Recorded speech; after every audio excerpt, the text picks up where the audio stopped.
Hey guys, it's your girl Melissa. I'm here this week. Definitely wanted to let you guys I'm still alive and I'm surviving. I do want to be honest with you. I'm going to go ahead, finish off last week, do a little bit of this week, and then post another video for the remainder of those days this week. And I just wanted to share with you guys, I've been going through some really uncomfortable feelings and thoughts in my mind, and I'm not going to say that they're bad. I'm not going to label them, but I will say that they're really uncomfortable for me, and I'm trying to process them and kind of figure out what my, you know, next steps are, because I feel like it's my spirit and it's my mind like kind of working together to show me something. And it's not always, with feelings, it's not always going to be something that's super pleasant. Sometimes, you have to face something that's fearful or something that's really uncomfortable in order for you to change and for you to grow.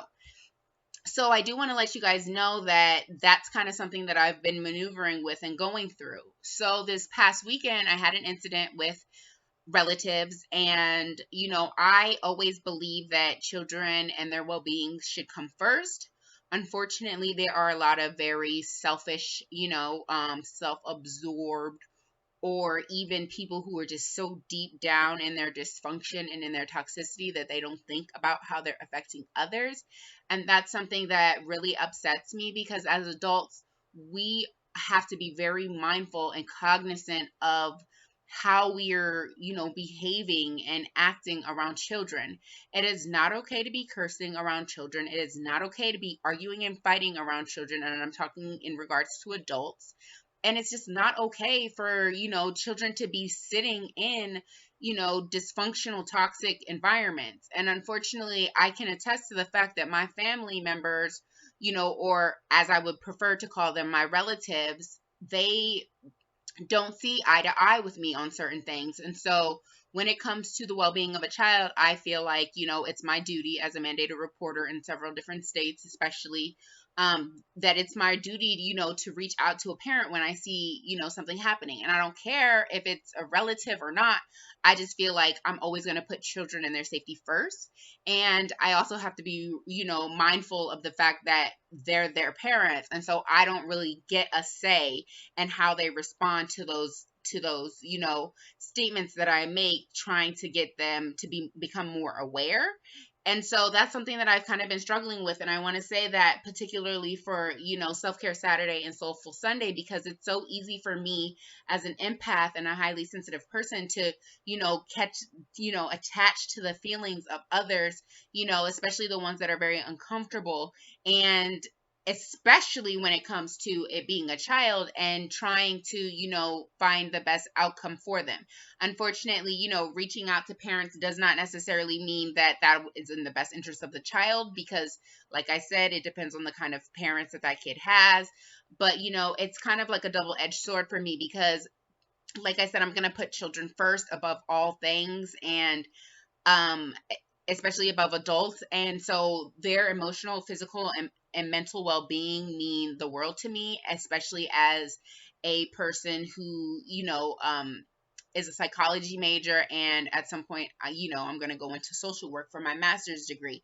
But I just struggle with it, guys, because it's my burden that I carry, from my past, my childhood. And so it makes it even harder for me, to detach from somebody that is my family, because the little girl that I'm speaking of is particularly my family, and detaching from that and trying not to save her, because I'm never going to be able to save a child from their parents unless, it's literally, neglect, abuse, stuff like that, the extreme. And it's unfortunate that we live in a society where, a lot of kids get brushed under the rug, and that hurts me. And so I've been dealing with that, and I've also kind of come in contact with, the dysfunction from her parents. And I realized that, energy is very real. It, transfers. And I had to detach myself and realize that it's not my problem, for reaching out and telling them, because a very healthy parent would want that and would make sure that they're providing, their child with the best environment and the best people to be around that are going to help them grow. But like I said, there are many toxic parents and dysfunctional families, family members as well as relatives out there who don't care. And so it's just like this constant struggle of my mind, my body, and my soul of like, how do I, make an impact on these children's lives at the same time accepting the fact that no matter how hard I fight for kids, no matter how hard I fight for someone else, does not necessarily mean that that's going to be the solution or that it's going to take them out of that environment. And so I'm struggling with that right now. And I really hate when parents, use their children's devices to try to get in contact with another adult who clearly they don't have a healthy or nor a relationship at all with. And that's something that, my relatives like to do. They like to pawn and maneuver and use children or whatever they can to, get to a place that will affect me, you know, in the sense of like they know how to use my vulnerabilities against me, and it's a manipulative emotional, mental, and physical, like a manipulation, and I hate that, and it bothers me. I'm not gonna lie, I'm struggling here because as much as I, love my relatives, I am so disgusted by some of their behaviors and their actions, and I can't hide and lie about that. I'm sitting here seeing that these people just don't want to be the best that they can for themselves or their children. And so everybody, suffers from that. And so that's kind of what I've been dealing with this weekend. I will go ahead and release that, send that up to God because He knows that it's been weighing heavy on my heart, even though I'm slowly letting it go, but it's still there. Then I want to go into, guys, finding ways to, be good to yourself. So I've luckily, despite the hectic and the chaos, the hecticness, I want to say, if that's even a word, and the chaos that came from that has caused the separation. So it's like, in me doing good, it's so easy for dysfunctional toxic people, if you don't want to associate with them, it's so easy for them to distance themselves if it's a form of,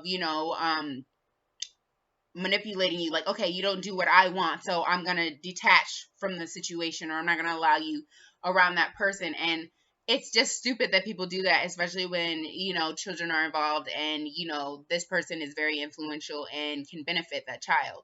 And so they've, with that distance being there right now, and that separation, as much as I don't like it for the child, it's been healthier for me because I've been able to go back to kind of like focusing on myself. And it's so easy for me to get wrapped up as a selfless person into other people's burdens and problems and trying to solve them, and in a sense trying to rescue and save them, which again I can't. So it's hard. And then I've been doing what I can during these last couple of days of, recentering myself in all of this discomfort, and it's been helping me a lot. Like, I'm not going to lie. I, have been reading a lot more. I have been watching, information from movies that, speak about, Black history. I've been, doing a lot more researching, binging TV shows. So just kind of doing things to finding that balance of like knowledge and, growing, and also relaxing, and finding what I need to do to kind of balance that out. It's so easy for me to just push to want to change and to have that drive, but at the same time, it's also okay for me to just sit back and relax and enjoy my life, and enjoy the circumstances that I currently have of needing to rest, especially again with my injury that is still causing me pain. And so that's kind of just my way of being kind of mindful. I also want to say that I am thankful about my injury because it's forcing me to deal with the things that I kind of don't want to. It's so easy for me to get on social media. It's so easy for us to just distract and to detach from the problems that we really, really have. And so for me, I'm realizing that, and I'm trying to be more mindful of it. And I'm also trying to be thankful of these uncomfortable feelings, of these circumstances that come up, because it's teaching me something. Maybe it's teaching me something for myself, or it's teaching me something that I can help someone else with, you know? And so I know I'm not the only one who has dysfunctional relatives. I know that there are all of us practically do. I would love for all of us to have healthy family and healthy foundations, but unfortunately those aren't the hands or the cards that we're dealt in this life of ours. And so that's part of being human. That's part of finding yourself, and that's part of distancing yourself from those who harm you or who drain you. And I talk about that quite often.